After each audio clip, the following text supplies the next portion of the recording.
इस कहानी के द्वारा हम जानेंगे कि भविष्य क्या है, इसका निर्माण कैसे होता है, क्या भविष्य ईश्वर लिखता है या फिर हम इसे अपने कर्मों के द्वारा बदल सकते हैं। क्या भविष्य अन्य लोगों के कर्मों के द्वारा भी प्रभावित होता है। बहुत सारे प्रश्न जो आपके भविष्य से जुड़े हैं, आज इस कहानी के माध्यम से आपको पता चलने वाले हैं। यह कहानी एक सिद्ध महात्मा की है। सिद्ध का अर्थ होता है जिन्हें सिद्धि प्राप्त हो। सिद्धि भविष्य को देखने की सिद्धि, यह जानने की कि भविष्य में क्या होने वाला है। सबसे पहले सिद्धि को समझते हैं कि सिद्धि क्या होती है।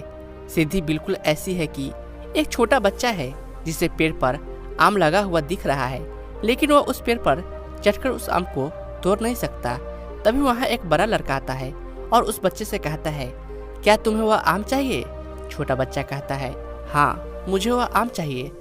बड़ा लड़का कहता है कि कुछ क्षण के लिए अपनी आंखें बंद करो। छोटा बच्चा अपनी आंखें बंद कर लेता है। बड़ा लड़का उस पेड़ पर चढ़ता है और उस आम को तोड़ लाता है। छोटा बच्चा उस आम को देखकर बहुत प्रसन्न होता है और कहता है, आपने तो यह चमत्कार कर दिया। सिद्धि भी बिल्कुल ऐसी ही होती है। हमें लगता है कि एक चमत्कार है, पर वास्तव में इस कला को कोई भी सीख सकता है। वह छोटा बच्चा भी कुछ समय बाद अभ्यास के द्वारा उस पेड़ पर चढ़ना सीख सकता था। तो वे महात्मा एक सिद्ध पुरुष थे जो भविष्य को देखना जानते थे। उन महात्मा की कुटिया एक जंगल में थी और जंगल के चारों तरफ बहुत सारे गांव थे। जिसको भी अपना भविष्य जानना होता था वो जंगल में उनके पास जाता था। एक बार एक लड़का उनके पास अपना भविष्य जानने आता है और कुछ प्रश्न करता है कि क्या मेरा भविष्य पहले से तय है? क्या इसे ईश्वर ने लिखा है या फिर मैं खुद अपने कर्मों के द्वारा अपने भविष्य को बदल सकता हूँ? और मैंने सुना है कि लोगों के कर्म भी मेरे भविष्य को प्रभावित कर सकते हैं। कृपया करके मेरी इस जिज्ञासा का समाधान करें। वे सिद्ध महात्मा उस लड़के से पूछते हैं, तुम कौन से रास्ते से आए हो? वह लड़का कहता है, मैं उसी रास्ते से आया हूँ जिससे सब लोग आते हैं। महात्मा पूछते हैं, तुम्हें कितना पैदल चलना पड़ा? लड़का कहता है, लगभग 10 मील। उन महात्मा की कुटिया के पास एक पीपल का वृक्ष था जो कि बहुत ऊंचा था।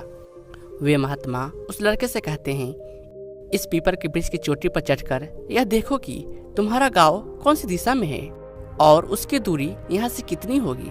वह लड़का उस पीपल के वृक्ष पर चढ़कर देखता है कि उसका गांव तो बहुत पास है और उस कुटिया से उसके गांव की दूरी बहुत ज्यादा नहीं है। लड़का उस पेड़ से नीचे उतरता है और उन महात्मा से कहता है, मुझे लगता है कि आपकी कुटिया के सबसे पास मेरा ही गाँव है। यहाँ से कुछ 2-3 मील दूर होगा।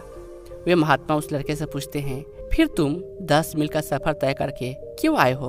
वह लड़का कहता है, क्योंकि मैं जानता ही नहीं था कि आपकी कुटिया मेरे गांव के इतना पास है और मेरे गांव से आपकी कुटिया तक आने का कोई रास्ता भी नहीं है, इसलिए मुझे इतना लंबा समय तय करना पड़ा। वे महात्मा कहते हैं, अब समझो कि तुम्हारे भाग का निर्माण कैसे होता है। 100 में से 99% लोग वही करते हैं जो ज्यादातर लोग करते हैं, यानी 10 मील का रास्ता तय करते हैं। लेकिन कुछ चतुर व्यक्ति 10 मील के रास्ते को 2 या 3 मील का रास्ता बना लेते हैं, पर उसके लिए उन्हें कर्म करना पड़ता है। अगर तुम अपने जीवन में आसानी चाहते हो तो फिर तुम्हारे भविष्य को लोग प्रभावित करेंगे। अगर तुमने अपने जीवन को चुनौतीपूर्ण बना लिया तो फिर तुम्हारे भविष्य को तुम्हारा कर्म प्रभावित करेगा। यानी जो 10 मील का रास्ता है वह भी 2 या 3 मील का हो सकता है, पर उसके लिए तुम्हें अपने जीवन को चुनौतीपूर्ण बनाना होगा। अब 2 या 3 मील का जो रास्ता है वह रास्ता बना हुआ नहीं है, वह तुम्हें खुद बनाना होगा। उसमें पहाड़ भी आ सकता है, उसमें नदी या झरने भी आ सकते हैं, उसमें जंगली जानवर भी आ सकते हैं। बहुत सारी चीजें तुम्हारे सामने अड़चन बनकर आ सकती है। तो इस स्थिति में तुम्हारा भविष्य ईश्वर लिखता है, प्रकृति लिखती है, भगवान लिखता है। मान लो 2 या 3 मील का जो रास्ता है, अगर तुम उसे बनाने का प्रयास करते हो तो फिर रास्ते में कुछ अड़चन आना निश्चित है, और वे अड़चन या फिर सुविधा ईश्वर या प्रकृति के द्वारा तुम्हें दी गई है और उनका तुम्हें सामना करना पड़ेगा।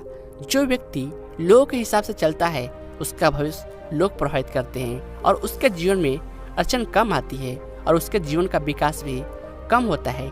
लेकिन जो व्यक्ति कर्म को आधार बनाता है और उस दिशा में चलता है जिस दिशा में कोई नहीं चल रहा है, उसके जीवन में अड़चन तो आती है, लेकिन वह अपने जीवन के चरम तक पहुंच पाता है। भगवान या प्रकृति 2 चीजें लिखता है, जीवन और मृत्यु, जन्म और मृत्यु। इसके बीच में जो कुछ भी होता है, सुख या दुख, वह तुम्हारे कर्मों पर आधारित है और समाज पर आधारित है।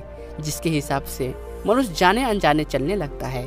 तो मेरी सिद्धि कहती है कि तुम्हारे जीवन में चुनौती तो नहीं आएगी, लेकिन दुख बहुत आएगा। दुख इसलिए आएगा क्योंकि तुमने कर्म की जगह सुविधा चुनी, तुमने ईश्वर की जगह अपने मन की सुनी। पर तुम मेरी इस भविष्यवाणी को गलत साबित कर सकते हो। अपने जीवन का आधार अपने कर्म को बनाकर तुमने सुना हुआ कि थोड़ा करता है और उसे भगवान बहुत ज्यादा देता है, और कोई व्यक्ति बहुत ज्यादा करता है फिर भी उसे बहुत थोड़ा मिलता है। जब बहुत ज्यादा करने पर भी बहुत थोड़ा मिले तो समझ जाना कि वह चुनौती का समय है। और उस समय तुम्हारे पास दो विकल्प होते हैं, या तो तुम कर्म करते रहो या फिर वही रास्ता चुन लो जो ज्यादातर लोग चुनते हैं, जो मन की सुनते हैं। जन्म और मृत्यु के बीच ईश्वर ने तुम्हें स्वतंत्रता दी है, और स्वतंत्रता के साथ साथ वह तुम्हारा साथ भी देता है अगर तुम्हारे भीतर कर्म करने की क्षमता है तो। इस कहानी का निचोड़ यह है कि ईश्वर ने हमारा भाग्य लिखा है, हम पैदा होंगे और हम मर जाएंगे। इसके बीच में हम स्वतंत्र हैं।